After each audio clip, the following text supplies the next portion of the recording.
Hi everyone, I'm Diane and I'm going to try and show you how I do print and cut with my Cricut.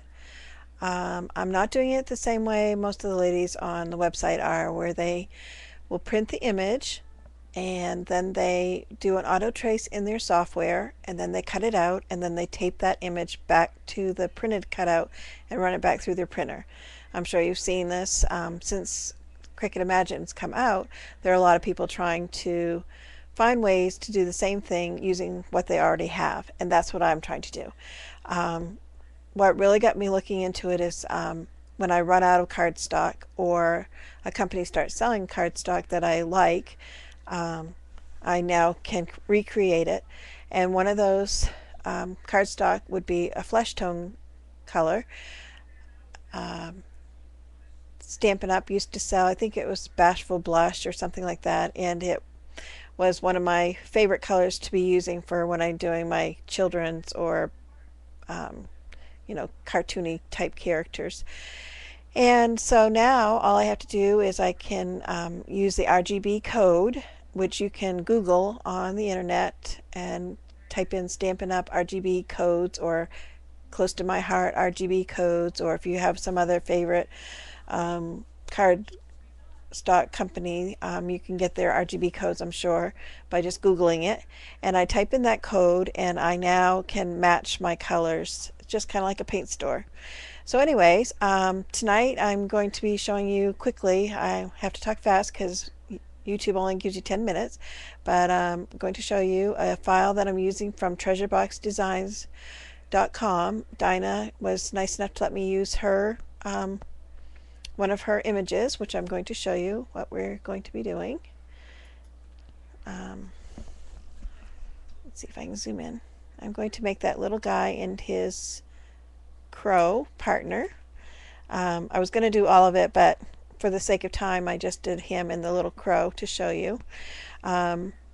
So typically the way people are doing it is they take that image right there and they print it, then they import it into Scal or Make the Cut, and they do an auto trace on it so they can just get the outline. They do a shadow feature and then they cut that out and then they tape it back onto the printed item, trying to match it up as close as possible, put it back through the printer, and it prints, and you usually get a little white border around everything.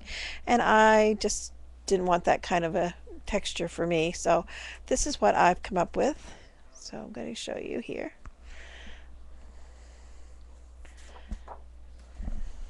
This is my little guy, and as you can see, he looks pretty darn good. I like the fact of doing paper piecing. I like the 3D look. It's just something I've really got, I don't know, I just really enjoy doing it. So this is something I've been enjoying doing. And I used to have a Craft Robo, and they did the print and cut kind of like what the Cricut is doing, and I liked that, but I was limited to size on the Craft Robo, 8.5 by 11, or well, it was 8.5 wide, but it could do an infinite amount long, but it was still limited. And so and it's more like a sticker, and I like doing texture and coloring and adding my own touches to it, so I guess that's probably why I like doing this. So I'm going to now quickly show you how I do this.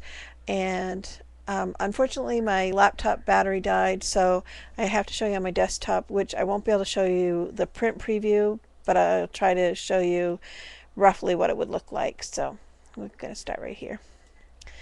Okay, so what I basically do is I take my SVG file and I bring it into the Cricut and I put them on my screen and I do them in layers.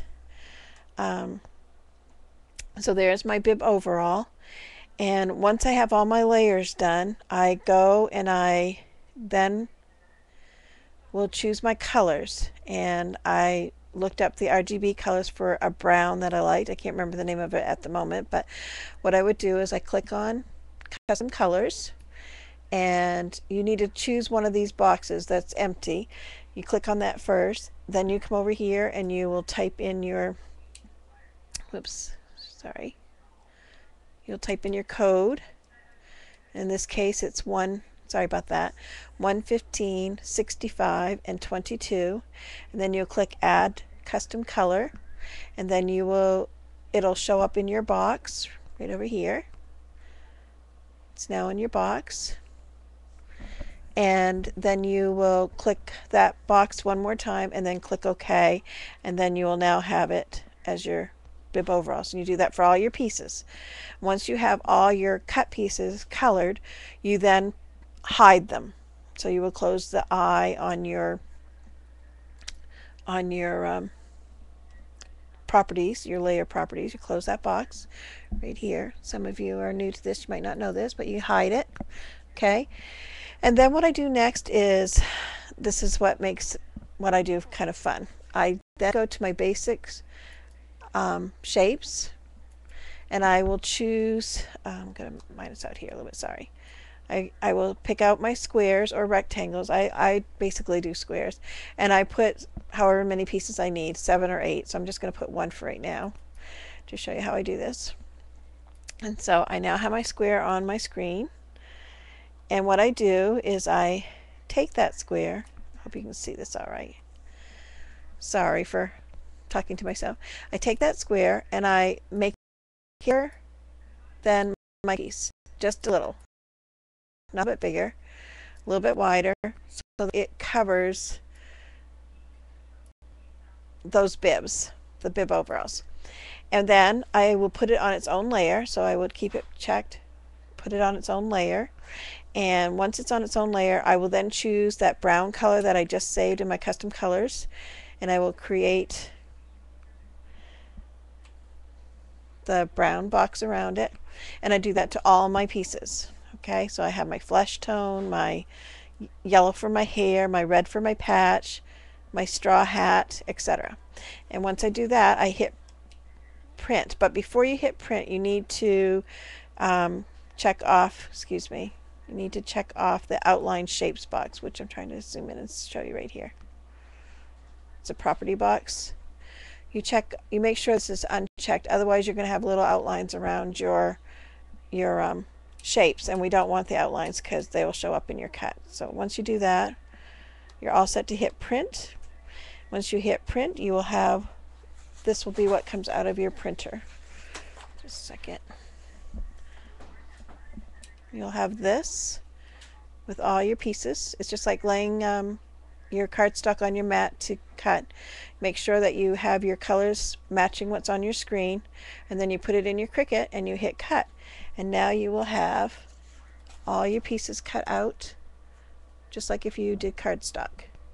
Okay, and then you can add your own chalking pen, white gel pens, whatever you want to your piece. I hope that was something that you're looking for, a new idea of trying to make your own. One way of getting your colors, if you ran out of color paper, you don't have to worry about rushing to the store or making a trip an hour away. You can do it right now on your own printer. You don't have to have a 12 by 12 printer. You can do it with regular inkjet printers. I also use just your cardstock, Georgia Pacific cardstock from Walmart. It works great. It's good heavy cardstock. And I've also used basil if I want a little texture to my cardstock. Depending on what I'm making, I wouldn't want it for my face or body pieces, but for maybe the flowers or whatever, I might use the texture cardstock. So I hope you this was helpful and that it'll be something you'll be able to try and use. And if you have any questions, feel free to email me at dimahai@hotmail.com. That's DIMAHI@hotmail.com. And I will see if I can answer any questions you might have. Be sure to check out my blog. Coming up soon, I'm hoping to do some more online tutorials and classes where you can order your cut files either from Treasure Box or whoever you have it from, and then or there's some free SVG files out there, and I will design a layout and we'll do it together. So that's an option, and I'm hoping to do some more make the cut tutorials as I learn. I'd like to share with others. So So I hope this is helpful and that you'll try it and let me know how you liked it. Okay? Thank you. Have a great day.